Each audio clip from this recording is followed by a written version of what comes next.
On 7 News tonight, our reporter leads police to an accused attempted murderer. A dramatic end to a Brisbane manhunt.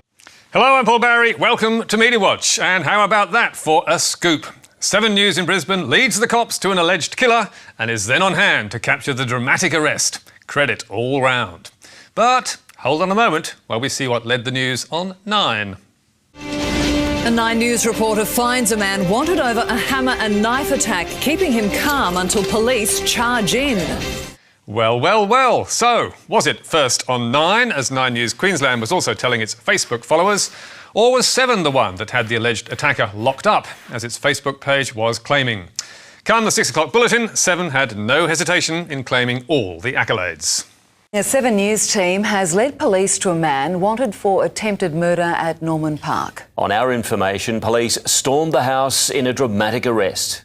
But what do you know? Over on 9, it was their reporting team that had supposedly covered itself in glory.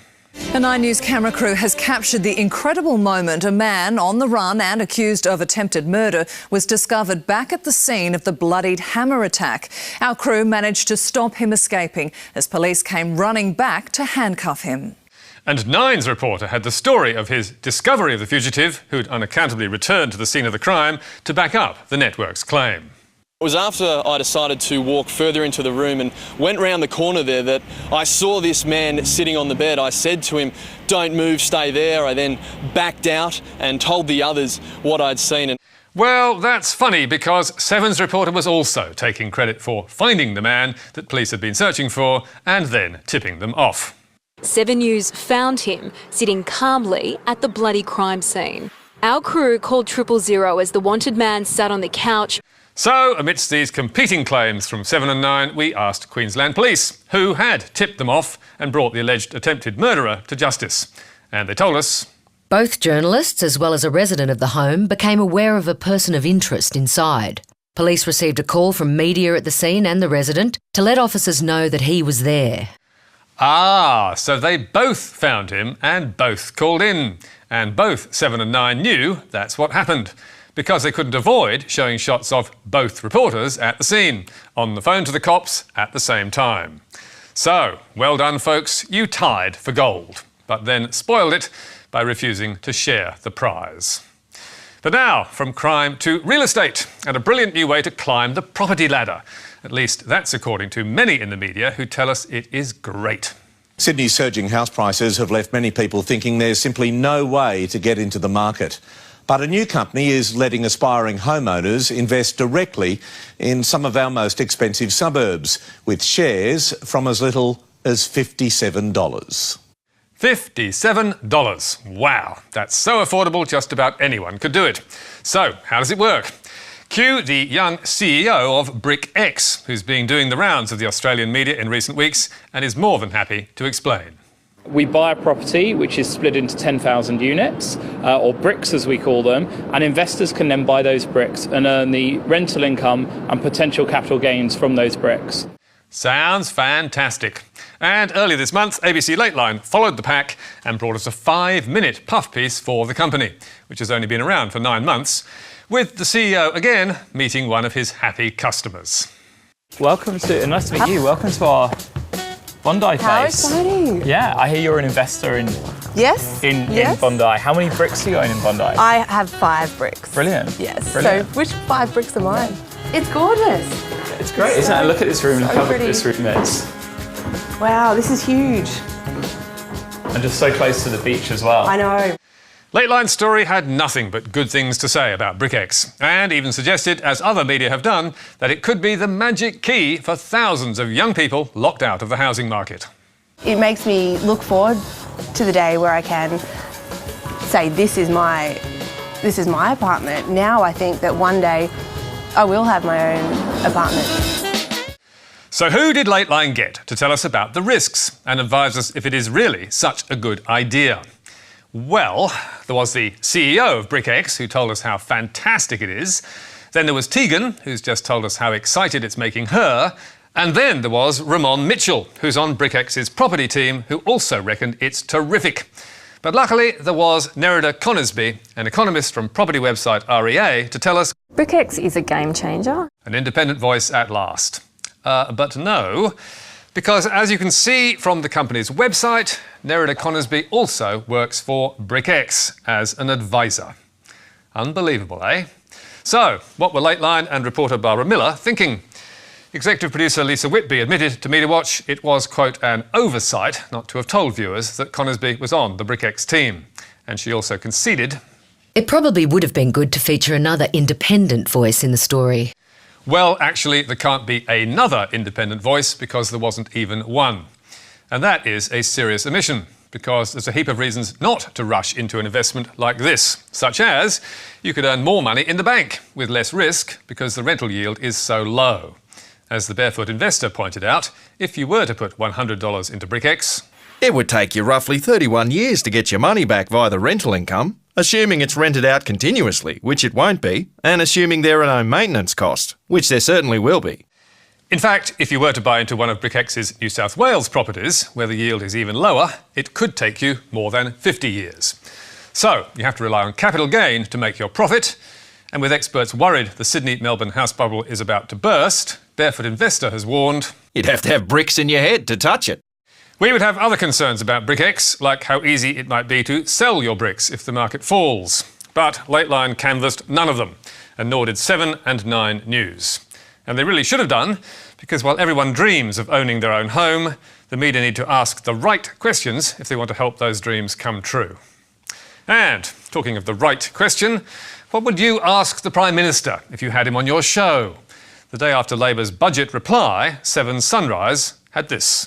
I want to get your thoughts on this, Prime Minister. She started the night wearing a gold jacket and a gold necklace, and throughout the speech, she removed the necklace. Now, there are reports in the newspapers this morning that your MPs thought she took that necklace off during Mr Shorten's speech about battlers and being from Moonee Ponds. Do you know if that is true? I don't know. To be honest, I've seen the pictures of Mrs Shorten there, but I was paying attention to the speech. Paying attention to the speech? What's the matter with him? No wonder he's not so popular. I mean, Chloe Shorten's necklace was the day's big story after this exclusive in Melbourne's Herald Sun the night before. Bill Shorten's wife Chloe removes dazzling necklace midway through reply speech.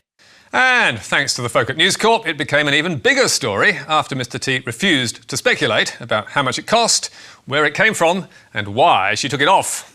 PM Malcolm Turnbull shuts down host Sam Armitage over Bill Shorten's wife's necklace. Removal of Chloe Shorten's necklace sparks conspiracy theories. And the story wasn't just in the News Corp tabloids. Many of the group's regional papers ran it too, and so did The Australian, who in due course were followed by the Daily Mail, Mamma Mia, Yahoo 7, the New Daily and the Huffington Post. So, why all the hue and cry? Well, as the New Daily observed, Liberal MPs reckoned they had mined political gold, and it was they who had spread the story to a compliant media. Or as The Australian told the tale, Coalition MPs were sent into a flurry texting journalists. They suggested Mrs Shorten had been asked to take the necklace off because it sent the wrong message, as Mr Shorten declared the government's federal budget benefited millionaires and multinationals at the expense of ordinary workers. So, how valuable was Ms Shorten's high-class bling? Well, as The Australian and news.com.au admitted, it cost just $25 from a chain store. And why was it taken off? The reporter who broke the, quote, story had already offered an answer to this before it all went viral. When asked by the Herald Sun about why the necklace had been removed mid-speech, Mr Shorten's office said the necklace clasp had broken. Ah, not so much class warfare as some of the other News Corp headlines claimed, more like clasp. But, trivia aside, how was the Turnbull budget itself received? Well, amid many thousands of words, the verdict was almost unanimous. This budget's already been dubbed Labor Light. It's a Labor Light budget. Like something Labor might deliver. This, in many ways, is a Labor budget. But from the media's standpoint, it was Labor with a difference, because if Labor had delivered an increase in taxes, it would surely not have got this feel-good front page in the Daily Telly, showing Scott Morrison off with the fairies, or this charming little sing-along. Don't worry. Be happy. Bizarre, eh? Nor would Labor have got plaudits on the front page of another News Corp paper, Brisbane's Courier Mail. Making Australia great again. Or this rose-tinted coverage inside the same paper. Dinky die budget, one for all. The Age and Sydney Morning Herald missed budget night, or their journalists did, because they were almost all on strike. And when they did return, 2GB's Ray Hadley and his regular guest, Immigration Minister Peter Dutton, both agreed they hadn't missed them. Hadley kicked it off with this great question. Well, more of a statement, actually. You often talk to me on this program about the Fairfax press and your disdain for them, which I share. And Mr Dutton soon came back, when he was given the chance, to observe...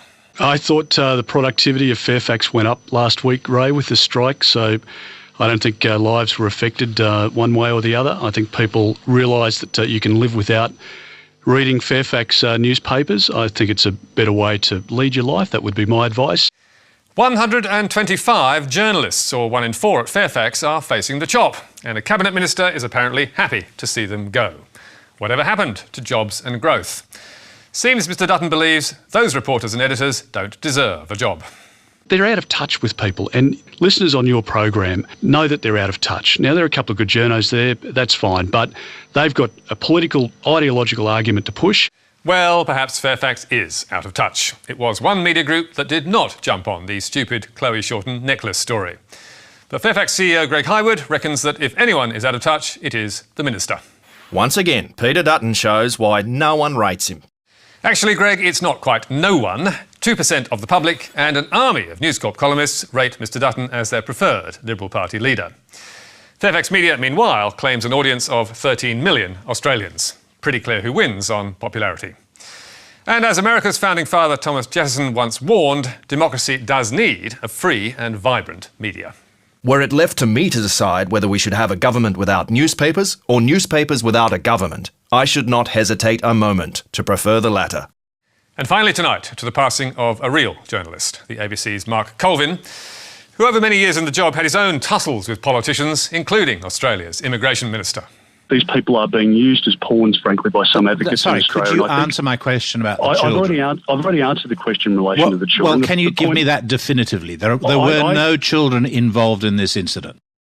Mark Colvin died last Thursday, aged 65, and he will be sorely missed. For 40 years he reported for the ABC, first as a foreign correspondent and then for 2 decades as the familiar voice of PM. Good evening and welcome to PM. I'm Mark Colvin. He was warm, he was welcoming, he was honest, he was tough. He was someone you could rely on to ask the questions that needed to be asked, and he leaves many friends behind him. Mark Colvin, just a force of nature in Australian journalism. I knew him for more than 40 years, precociously talented, whether it was covering bushfires in western New South Wales, famine and war in Ethiopia. In his erudite and engaging memoir, published last year, Colvin reflected on the many setbacks to his health that had ravaged his body, but did not complain about the hand that fate had dealt him. So like the legendary lost dog on the poster, 3 legs, blind in one eye, missing right ear, tail broken, recently castrated, answers to the name of Lucky, I feel that despite near-death experiences and chronic illness, I have had what A.B. Facey famously called a fortunate life. And he rounded off that life with a cheeky farewell to his 103,000 Twitter followers, published a few hours after his death. Going out in style. And that is all from us. We'll be back next week, the same time. Goodbye.